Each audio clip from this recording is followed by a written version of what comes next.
So,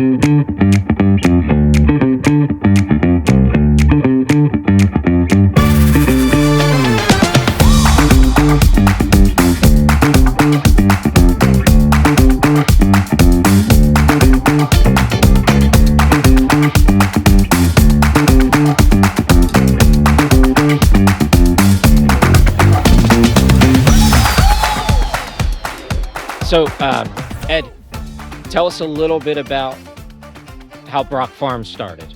Okay. Well, it's my father was 8 years old here in Colts Neck and was picking wild blueberries in front of his house. In his backyard of his house, and he would sell them in the front of his house. And he started doing that at 8 years old. And he's going to be 92 in a couple of weeks, and he's still working every day, building this business up with my sister and myself's help. Brock Farms has been in business, I want to say it's close to 80 years or maybe even over 80 years. It's 83 years right now, yeah, from when he started, yeah. How has Brock's changed over the years from those early days going from blueberries in the backyard to, To where we to are now? What are some key moments, decisions? Okay, I'll give you a little timeline with it. My father kept the produce business going. He kept expanding it. In 1957, he married my mother Jean.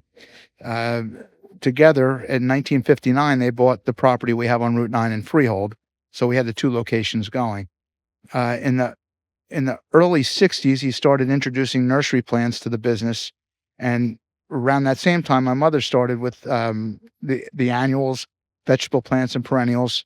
Shortly after that led to fertilizers and garden supplies and all the things that made it a complete garden center. At that same time, they hired a man named Ben Castronova that was with us from 1962 till 2008 when he passed. And he introduced cement statuary to our business as another facet. And around the late 60s, my mother started our trim a tree shop with Christmas to complement the Christmas tree business that we were doing at the time, which still is a very strong part of our business today. In the early 70s, my father started a trucking company to complement what we do, and we were licensed in 48 states to run trucks, and we did run all over. Now, was that when he connected with with Ronnie in Delaware? No, they were friends for a long time. Okay. That was something. My father had trucks before and ran them, and he broke down one day, ran out of gas or flat tire. I can't remember what it was now, but he broke down right by Ronnie's. He knew they were up the road, and he only knew Ronnie briefly from the Philadelphia produce market. Okay. And he went and he knocked on the door, and Ronnie came out and helped. My father offered to give him some of the watermelons, I think, that were on the truck to compensate him for what he did, because he didn't have anything on him to give to him. And Ronnie said no, he wouldn't take it. And they just became lifelong friends, and they were great friends for a long time. Okay. So then at that time we started with the farms, and we started shipping out all throughout the East Coast, really. Now, the farms, when you mentioned the farms, is that what you had down in Bridgeton? Down in Bridgeton, yeah. Okay. Bridgeton, and we had one up here. Now, the Bridgeton one we sold about 4 years ago. Okay. The one here is we're still producing on it. It's about 135 acres. And then we started in 1986, we gave up produce. And at that same time, my sister started putting a gift shop in the Freehold location with a home decor center. She continues to do the Christmas business, obviously, over there. And over here, I started doing the water gardening, where we sell koi and aquatic plants. And at that same time, Halloween, started doing some Halloween. We got that idea from Bob's down by Atlantic City in Clark Harbor. And we started selling the decorations and stuff like that would go along with Halloween. And we started putting a haunted house. As a matter of fact, this was the haunted house right here at the first one. And then we started doing the same thing in Freehold, and my sister introduced costumes. And, the Halloween was a really good run. It's not what it used to be, but we don't do the haunted houses anymore, but we still have a Halloween shop with it. So, and that's basically where we are right now. Okay. We also did a wholesale yard in 1980. I don't know if I said that. Okay. It's still a big part of our business in Freehold. Uh-huh. So. What decision or series of decisions do you believe took your business to the next level? Obviously, like you mentioned, there's been a lot of almost rebirths of the business. I mean, produce was a big chunk of this business for at one point in time. I think right here it was a main thoroughfare going to the shore. It was, But yeah. produce was huge. But obviously, you've rebirthed out of that. What are some of the decisions along the way that you can point back to, and you think that really kind of got you to Well, here? I think a lot of it was the location my father had picked. I know we were already here. This was a staple. It's where his home was. And, it's where it was a natural place from the start, his road stands. But the county itself at the time, Monmouth County, was nothing but farms. Hmm. And it's now fully developed in the homes. And that was a major stepping stone for us with business growth. I mean, everybody that bought a new home needed plants to landscape with, needed a place to buy their produce. And it was just a natural thing. We've had a lot of longtime customers who are still here from those days. That I fondly remember the people that aren't here anymore, that moved away or sadly maybe passed on. But I remember a lot of great people, a lot of loyal customers throughout the years. And also the fact that 34 and Route 9 were both major thoroughfares to the shore. So before the park, they were major thoroughfares, but before the parkway was put in, the Garden State Parkway. And there was transit traffic daily going back Hmm. and forth to the shore. And you got produce you didn't get it that all year long like you do now. So it was a big treat to people to stop and get strawberries or cherries or peaches or plums or even just a Coca-Cola to drink that night on the way to stretch your legs on the way going back home. It used to be open till 11 o'clock at night with that. Mm. And we were busy till 11 o'clock. Tell us about Cold Snack and Freehold. You have two locations, so you service in essence two towns or two areas. Okay. So tell us a little bit about Cold Snack, Freehold, the communities that you serve, history, what changes you've seen. You kind of mentioned it that a lot of housing and things have developed, but the changes that you've seen over the years. The two stores are really 7.5 miles apart. Okay, we're very close in proximity. It only takes a few minutes to get to one to the other. However, Route 34, which is what we are on right now at this location, is kind of like a dividing line for the county. It's very hard to get people from east of here to go over the 34 line to go west. And I don't think it's as hard to get people going west to go to the east because they're going to the shore. Mhm. However, we're so close in proximity, yet our customer base is two totally different bases. Yeah. People from Cold Snack and Freehold certainly shop, both places. But Cold Snack really draws the Jersey Shore very much so, and east of our store here. Freehold west going more towards into Princeton, Millstone, and that there. And then we share the clientele really from south and north, going into neighboring counties as well. We're very blessed to have a large customer base. We really are. So the difference there is, as far as the two stores go, is really, I mentioned before, my sister started doing the giftware. So the gift shop over there is a very unique gift shop, and the home decor center there, of course, the Christmas display over there, and the wholesale yard in the back to where we service many landscapers throughout the state, the tri-state area, is a big difference. There's also a difference in the size of the property quite a bit. Freehold is on 42 acres. Oh, wow. This store here is actually on 4.5 acres, but we have about 25 very close surrounding us that we use across the street and 2 lots down. And the difference here would be in what we offer is the water gardening department is become a very big part of our business. We sell all the koi and the aquatic plants and all that. We also sell, both stores sell a lot of cement statuary, but I think this is we do a lot more with cement statuary and fountains, big fountains, small fountains out of this location. I think it's a big part of what the area has to offer. So you'd say the Freehold store does a lot more focus on Christmas Oh yeah, and the yeah, yeah. giftware. Their Christmas shop there is 40,000 square foot. It's everything, the inside, everything you look at is Christmas. My sister has taken that over from my mother. She worked with it with my mother over the years, and she has done an amazing job. The work that goes into that it's really worth just going to see it. There's nothing. It's just beautiful. Yeah. And over here we do a 3,000 square foot Christmas display. So it's really, Yeah. it's really, we don't, the stores are too close at that point to put that kind of investment into for really a 4-week, 5-week business. But on the flip side, the aquatic, the fish pond type business is here more and not really there. Exactly. We sell the products over there. We do not sell the fish or the aquatic plants over there. But here it was an essential because we actually did it the same year we got out of produce. And it was really by accident. I never thought it was going to take off the way it did.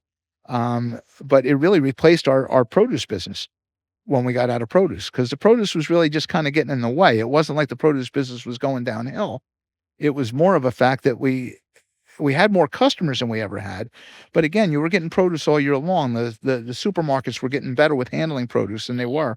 Women were, there wasn't somebody at home all the time like there used to be, cooking all the time. People were buying 2 peppers instead of a bushel of peppers because they would freeze them and keep them there. It was really a change of the times. And prepared foods weren't out there. It was easier to pick up a bucket of chicken maybe than it was to cook at that point for people. Maybe I shouldn't have said all that stuff. I don't know. No, it's I went fine. too far. But it was a change in times. More customers than we ever had in produce, but less volume. Gotcha. Okay. Gotcha. You're in the business. Your sister's in the business. Your father started the business. Your mother was in the business. Where was that transition for you and your sister coming into the business? Well, I guess in a way it was kind of at birth. Okay. I've recently I've been scanning all these old photos that I found at the stores and stuff, and trying to put something together. And I see pictures of my sister. I can't picture her being 4 years old throwing cantaloupes off of a truck. Um, I remember my sister and myself carrying, baskets of peaches and stuff out to the front from my mother. The story goes that my mother would be rocking myself or my sister in a crib while she was ringing a register up for a customer. So we were really here always. It's made us a very close family because we've always been together.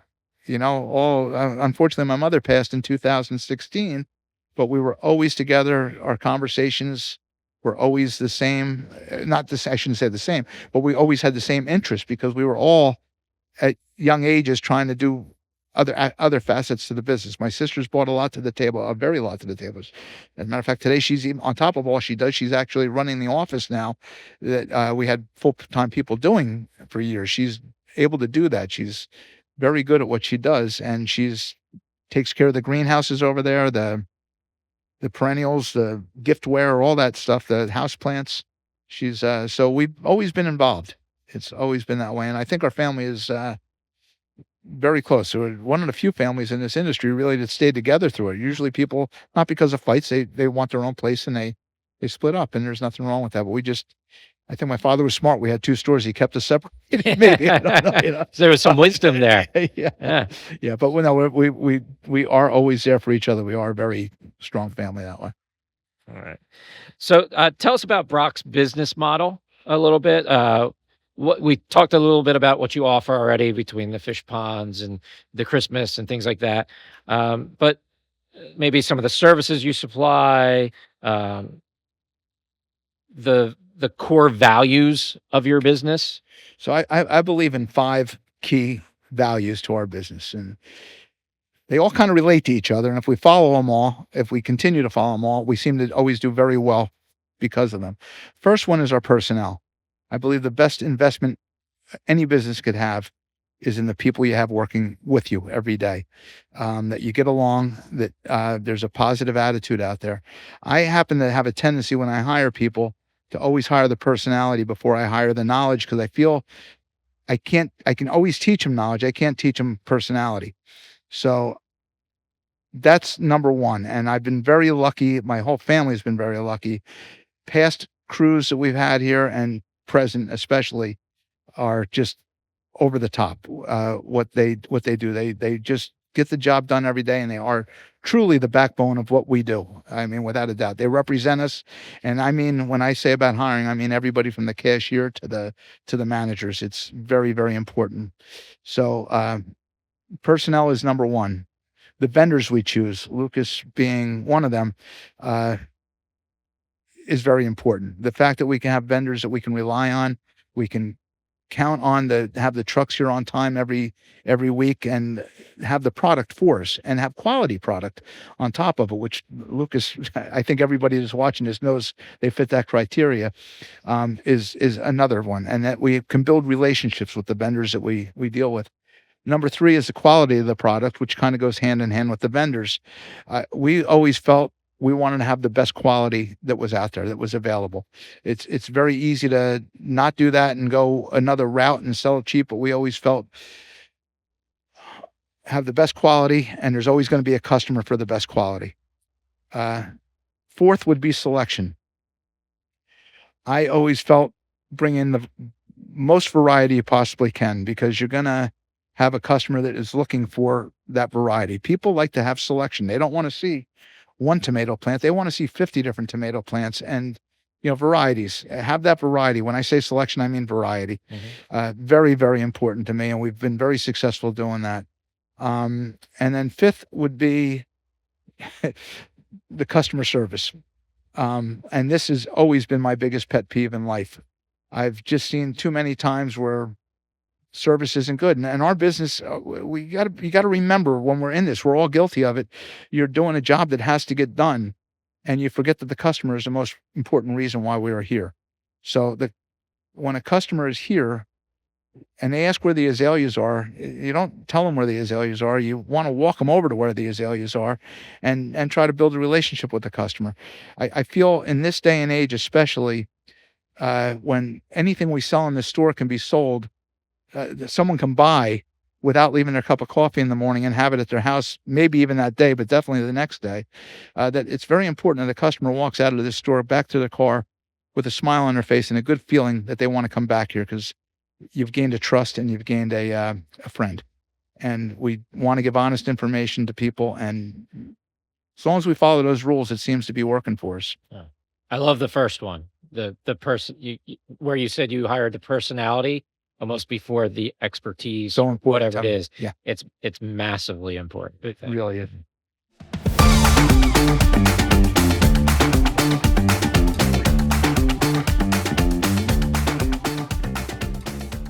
How did you discover Lucas Greenhouses? Maybe it was your father who actually discovered us, but do you know, does he tell you about how that all went down? I probably should have asked him this question beforehand, but the way I remember hearing it was, my father, as we said before, we had a farm up until 4 years ago that is only about 4 or 5 miles, I guess, from Lucas's, maybe a little bit more. But my father was always down in South Jersey on a regular basis, still is to this day. And somehow he stumbled across Lucas Greenhouses, and probably not stumbled across it. It was probably well known there as it was across the state. And he went in there and got a tour from George, and he brought the information back to my mother, who bought all the annuals and vegetable plants and for the Freehold location at the time. And my mother started buying from George that week, from the Lucas Group that week. And it's been a perfect fit ever since. It just makes all the sense in the world to do that with their selection and quality. Do you remember about when that was? Tim, years go by too fast for me. I know. Yeah. I came to Lucas at the end of 2002. Brock's was already a customer at that point. It definitely had to be somewhere in the 80s, if not before. I really wish I knew the answer for that, but I know it's been a long time. Yeah. I'm not even sure when George started over there, to be honest. Late 70s. Late 70s. So I want to say it was probably the mid 80s. It had to be, because I was buying here in the mid 80s. When I started buying the annuals here, and you were already buying. In the old days, I used to go over to Freehold because we were so small over here. I would grab 2 flats of this it was a lot simpler of a business back then. It's basically flats and hanging baskets at that time. And, at that point, the 4.5-inch pots and 6-inch pots were all starting to come to be prominent in the season. So at that point, I started ordering on my own here as we grew, and it's grown to be a good sized business here now too. So it was my father bringing the information back to my mother. And again, I didn't have this down, but I think it's a good thing to say. when you first deal with Lucas greenhouses, the impression you get is the impression you're going to have 30, 40 years later. They're very consistent with everything they do, and their personality and the way they handle their customers is no different. They are just a pleasure to deal with. What made you choose Lucas Greenhouses to be a key supplier? If you think about it, they have everything, and everything they have variety on. So it's not just one choice of a Calibracoa, it's a lot of choices of Calibracoa. They have everything. They got flats, they have hanging baskets, they have patio pots, they have all size potted plants, they have proven winners in other brands. They have vegetable plants. Their combination pots are amazing, whether it's a hanging basket or a patio pot. On top of that, they have Easter flowers. They have beautiful poinsettias. They have amazing mums and the whole line of fall flowers that you want. And not that we handle them, but they have the plugs too, which is another asset of their business. We don't handle plugs because we do not grow them. However, if you guys start selling hair plugs, I might, I might start buying them from. Become a, Yeah, become a buyer. That's right. Yeah. I know we've been partners with Brock Farms for well over 20 years. Like I mentioned before, when I came in 2002, Brock was already a customer of ours. I mean, I remember your father stopping into the greenhouse multiple times. He always seemed to love, and I don't know if this is true or not. He seems to love cabbage and kale. He There does, is yeah. something about, Yeah. always, like, Yeah. I always remember almost at some point in time in the fall, he'd stop by to see cabbage and kale. You're absolutely right. And he always would wait for it to be on the Lucas availability before he would bring it in, and still does. Yeah. Um, and he's right. I mean, for some reason, when we buy cabbage and kale from Lucas, there's always that thing with cabbage and kale when we buy somewhere. And I'm not knocking anybody else, but there's that, I don't know what you call it, but there's like a curvature to it that as it pops up, it kind of grows out and leans to the side. We never seem to, if yours does that, Tim, I don't know, but we've never seemed to have it here that long for that to happen. And it just comes in. I mean, there's no flower on the thing. There never would be, but it's just beautiful. I mean, it really is. I actually prefer it over mums, to be honest with you. It outlasts mums too, actually, you know? So, but you're right. He that's always, just- always, I always says that. associate Yeah. your father with just Yeah. an abundance of interesting cabbage and kale. Yeah. Like that yeah, just yeah. seems to be the just loves crop it. that really. And he will bring it in. He will bring it in right up until the first week of December, Yeah. if you have it, or he will bring enough in to have through December So because he has it. the Yeah. Christmas traffic is heavy enough for people still buy it. Yeah. You know. I know we've been partners for a long time, but do you recall if, you said your father stopped by on one of his trips to the farm. Do you recall if there had been an issue or if there had been a problem or something that you guys needed to solve? Maybe it was a variety selection, maybe it was a quality thing, No. that he was looking to solve when he stopped in at Lucas. Yeah. I don't think there was any problems at the time, but Lucas made life a lot easier, and the quality was always there. I mean, always 100%. And you're right. Yes, the selection made it to where we can consolidate vendors, maybe where we can have less trucks coming into the store because of the selection Lucas has. And of course, the quality always came in amazing. And on top of it, every week when the truck would show up, the product was always on there that we ordered. There was a lot of times especially in the past, when you would order something and Friday the truck would come and you're waiting for this truck because you needed a certain product, and you find out that they didn't have enough of it by the time they loaded your truck. That was never an issue with Lucas. You always knew what you were going to get on that truck, and you could always be assured of the quality coming off of that truck being perfect. How do you believe you talked about your 5 kind of core values here? How do you feel Lucas with their core values? Like I would tell you, our core value is excellence is our standard, right? Right. So and that goes from everything from our truck showing up and still being nice and green and clean to the carts being organized, to the product being filled, to the way you're treated when you interact with us, to even the paperwork with billing. Like Yeah. that's where our line is. I think excellence Absolutely. is our And standard. and that everything you just said is absolutely true. Um, I feel that what Lucas does is the best. That Lucas is the best at what they do, and I feel that's what we want to have here for for our customers in every department we handle. We want to have the best of the best, and Lucas is the best at what they do. There is no doubt about it. What has made our product and service stand out from other options? Okay, so I feel the ease of doing an order with Lucas is very helpful to us. Their availability sheet has symbols on it that will tell you if the flower is in color, if it's in if it's starting to crack color, or if it's budded. And if you follow that pattern with those symbols on their availability list, you're going to get exactly what you ask for. It makes it very easy. You know, they grade everything perfect. It's spot on. It's always on target, and you know when it shows up at your door, the it's going to be quality because Lucas makes sure they take care of it very, very well until it shows up at our place. Then it's up to us to keep it nice. But It's off of us. yeah, right. What have been the greatest benefits you've seen from the relationship between Brock Farm and Lucas over the years? First of all, the customer service at Lucas Greenhouses is second to none.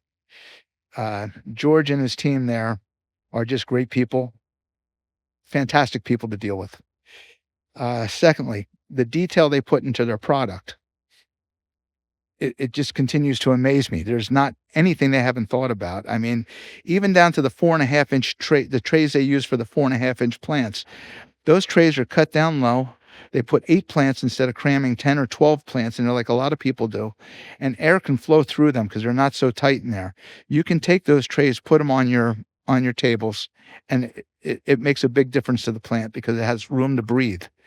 Third, the pre-pricing. We've taken them up on that program, and I advise anybody to do it. It's worth every single penny because when you're in the heat of the season and everybody that's watching this knows what that heat of that season is, and those carts start coming off those trucks and you got to race to get them on the table. Now you're not worrying about putting a sticker on them before you put them on the table. But the main thing is the customers are going right up to the carts and buying them off the carts, and they're ready to go to the register and be scanned. The way they do everything there, I don't know how they do it. I mean, and the bigger they get, the more and more plants they grow, they're still on top of everything, every detail. So it makes a major difference to us that we can do that.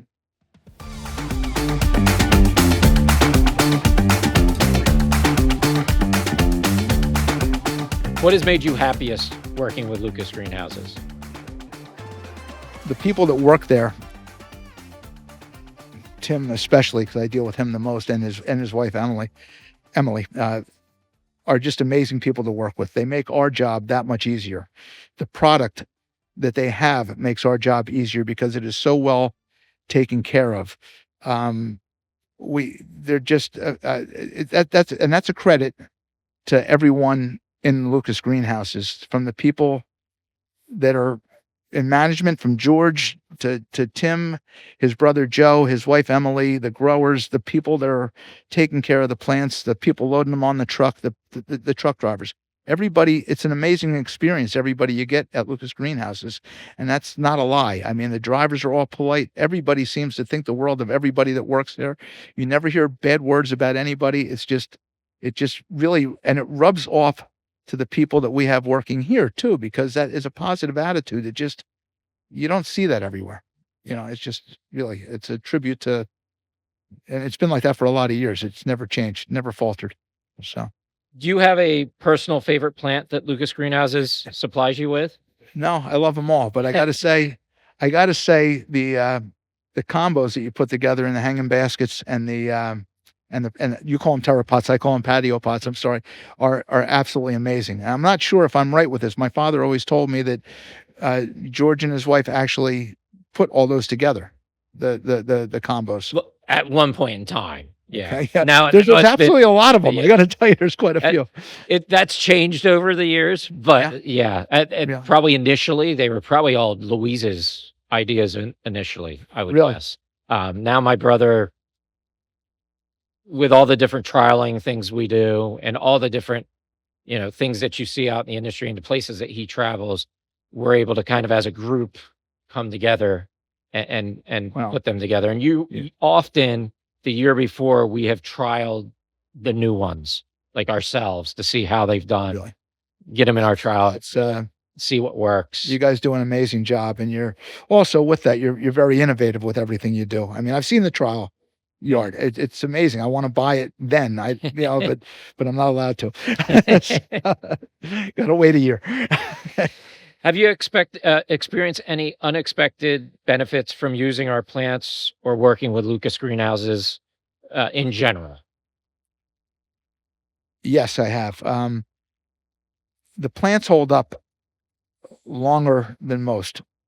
I attribute that to the care they get at Lucas Greenhouse is number one, but I would have to say it goes to the soil mix they use, the fertilizer they use, and again the trays that they use for the plants. I mean, if you have a bad week weather-wise, you can still count on those plants looking very lush and very vibrant a few days later after going through 3 or 4 days of no sun. They hold up very well. Can you recall a specific time or anything that where you remember that Lucas kind of went the extra mile for you, did something above and beyond? Pretty much every week. Every week, they're always there to accommodate anybody, not just me. Anybody. We get 2 to 3 deliveries a week. That to me alone is amazing that we get it. And we normally, Tim knows this. I call him normally on Wednesday and hit the panic button that I need something for Saturday because I don't want my tables to be empty Monday. He knows that I panic very easy. So, but the fact that they get that delivery to us on a Saturday is very important to me because it does assure us that we're going to have fresh product right on through. And I'm not taking care of all that, trying to find a place to put it where it gets soaked in the rain. They're taking care of it for me. And I'd rather have those constant deliveries coming in and putting them out more as we need them and let Lucas do what they do best and take care of those plants for us. Overall, I think they go the extra mile with everything they do. So. What's the main reason you would recommend Lucas greenhouses? If we could summarize it in like one phrase or one word. Okay. It's going to be 2 phrases, I think, but reliability and consistency. What they have to offer, you can't beat. And the fact that I think they understand the independent garden center business better than anybody. If there was one word you could use to describe your experience with Lucas, what would it be? Amazing. On a scale of 1 to 10, how likely would you be to recommend Lucas greenhouses? Well, because you're giving me only a scale of 1 to 10, I would say 10, but I would have to say I would times that by 100. I think I'm underestimating it with just 10.